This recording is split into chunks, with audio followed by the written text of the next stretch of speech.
સાતમું સંસારનું સુખ.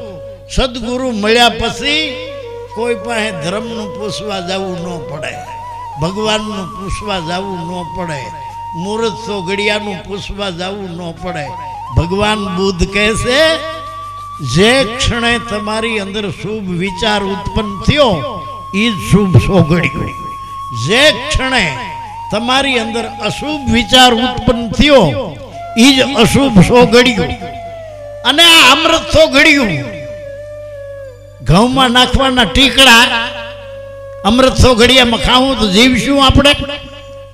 અમૃત સોગડિયામાં ઘાસલેટનું કેન માથે રેડી અને દિવાળી મૂકશું, સોગડિયું કહે કે ફિકર કરતા નહીં, આગ નહીં લાગે, મરી જાઉં.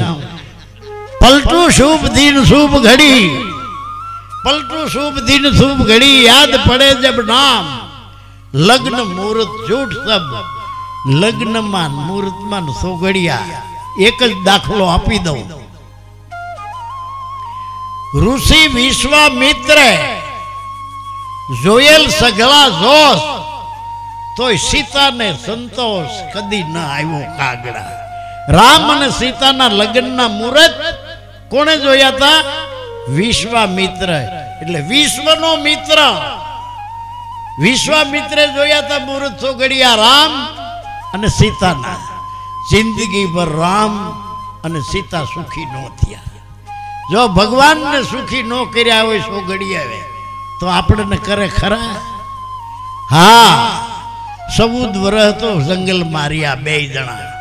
જ્યાં આવે ત્યાં ઢેફાના ઓશિકા, પાંદડા પહેર્યા, ફળ ખાધા. રાવણ હરી ગયો સીતાજીને. એ પછી બધા નળ ને નીલ ને બધી ફોજ કરી લંકાને હળગાવી સીતાજીને વાળ્યા. રામ સીતાજીને કે તું પવિત્ર છો એ મને કેમ ખબર પડે? અગ્નિ હોરવી હાલ. અગ્નિ હોરવું હાલી દીધું સીતાજીએ. પછી એની શંકા કરાય?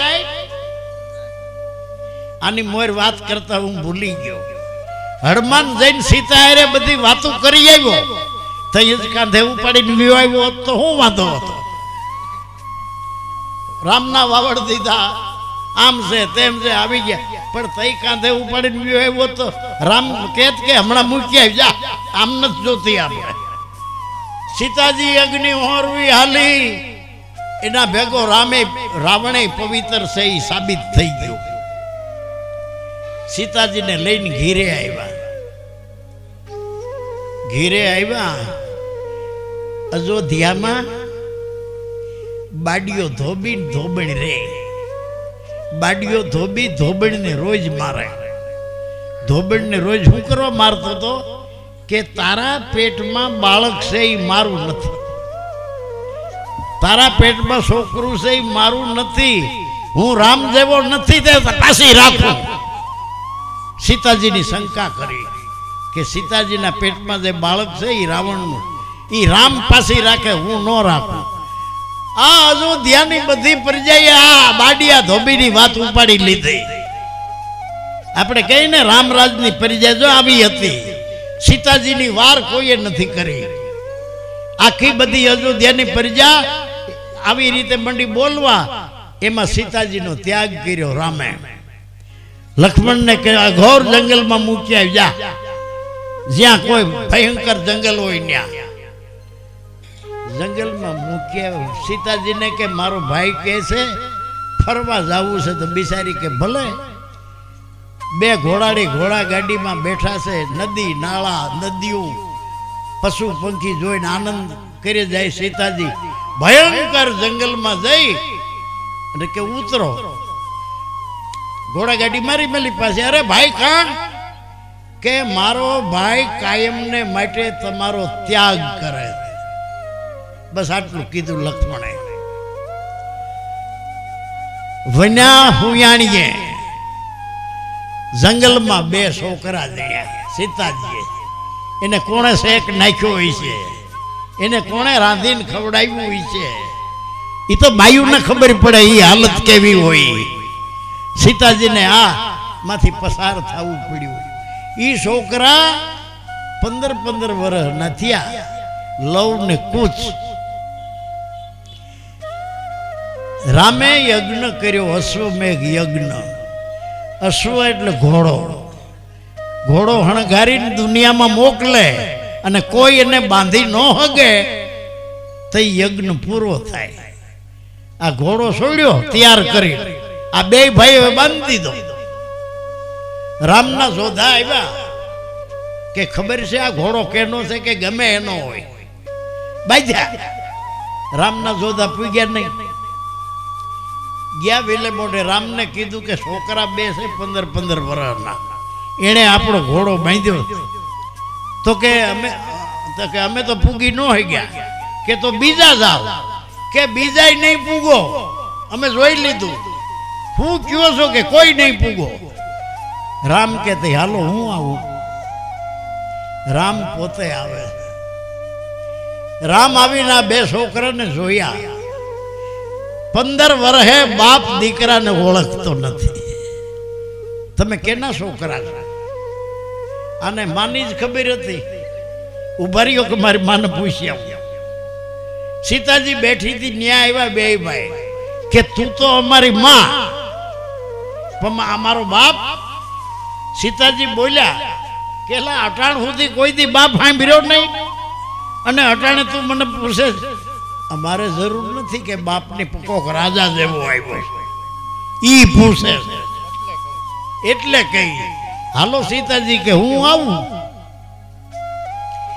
સીતાજી આવીને શેઠેથી રામને જોયા. છોકરીના કાનમાં કીધું આ તમારો બાપ, આ અમારો બાપ. કે જો આ ઈ તો ઈ તો રાજા છે ને આપણે કાં વનખંડી. કે દીકરા લાંબી વાત છે, હવે આવ્યા છે ને આપણે લઈ જાય, પછી હું નિરાયતે તમને વાત કે. સીતાજી જઈને રામને પગે લાગ્યા. રામને હાથ જોડીને કીધું કે મારી કસોટી પૂરી થઈ હોય તો હવે મેં આવીએ. રામ હું બોલ્યા કે મોઢું નખાતું નથી અયોધ્યામાં. અયોધ્યામાં મોઢું નખાતું નથી. સીતાજીએ નિહાકો નાખ્યો કે તો હવે એવું મેણિયા થઈને મારે આવવું નથી. અપમાનિત જીવન જીવવા કરતા આત્મહત્યા કરીને મરી ગઈ સીતાજી. અને રામ સરયુ ગંગામાં ડૂબીને મરી ગયા. ઋષિ વિશ્વામિત્રે જોયેલ સગળા જોશ, સીતાને સંતોષ. એટલે કોઈ મૂર્ત ચોગડિયાને ભરોહે રહેતા નહીં. ધણી ધણિયાણી રાજી તો એમાં હું કરે પંડિત અને હું કરે કાજી. હું આફ્રિકા જાઉં છું. એ દેશનું નામ છે કેન્યા, એનું પાટનગર છે નાઇરોબી. આફ્રિકા ખંડમાં 53 દેશ છે, 53. ત્યાંથી કેન્યામાંથી મને બીજા દેશમાં લઈ ગયા. 9,500 એરોપ્લેનની ટિકિટ, 2 જણાને બોધ કરવા. અને એનું પાટનગર કંપાલા. ત્યાં આપણા પોરબંદરના નાનજી કાળીદાસ હોનારીને લઈને 2 ભાગ્યા હતા. લગ્ન નથી કર્યા, 2 ભાગ્યા થઈ. મુરીદ જોયું હોય, ચોઘડિયા જોયા હોય, મોકો જોયો.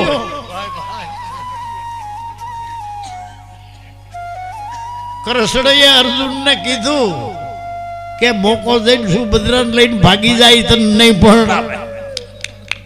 કૃષ્ણએ માથે રહીને કહી દીધું કે લઈને યોજા તું તારે. એટલે એમ હોનારને લઈ અને નાનજી કાળીદાસ યુગાંડા અને દુનિયાની મોટામાં મોટી નદી નાઇલ એ ન્યાસ. એમાં હું હોડીમાં બેહીને ફરી આવ્યો. એ નાઇલ નદીને કાંઠે નાનજી કાળીદાસના શેરડીના વાડ, ચાના બગીચા, બરડામાંથી બારાડીમાંથી મજૂર લઈને 2-3 ગામ આવ્યા. એને ક્યાંય મૂલી ગોતવા જવું ન પડે. હું જાઉં છું આફ્રિકામાં, એક દીમાં 3 ઋતુ ફરે. સવારમાં ટાઈટ પડે, બપોરમાં ઉનાળો, સાંજે 10:30 પછી વરસાદ થાય, દાડી મેં થાય. શેરડીને વાડને પાણી પાવું ન પડે.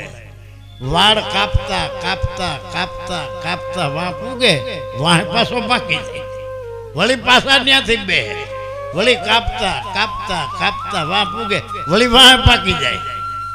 ન્યા મેં કીધું બધાને નાનજી કાલિદાસ હોનારને લઈને ભાગીને અહીંયા આવ્યો અને આ આવ્યું ગાંડાનો રાજા કહેવાનો. અમે હારા હારા મુહૂર્ત ચોઘડિયા જોઈને લગ્ન કરીએ છીએ તોય શેડા ભેગા થતા નથી, બધાને કીધું મેં. એટલે ધણી ધણિયાણી રાજી, ધણી ધણિયાણીનો મન મેળ હોય ને તો કોઈ મુહૂર્ત, કોઈ ચોઘડિયા, કોઈ દેવ, કોઈ ગ્રહ કોઈ નડે નહીં. જેને મનમેળ ન હોય એને બધું નડે, અને જેને ધણી ધણિયાણીનો મનમેળ હોય એની ઓલાદ, એના છોરું કાં દાતાર કાં ભગત અને કાં સુરવીર થાય. હવે આપણે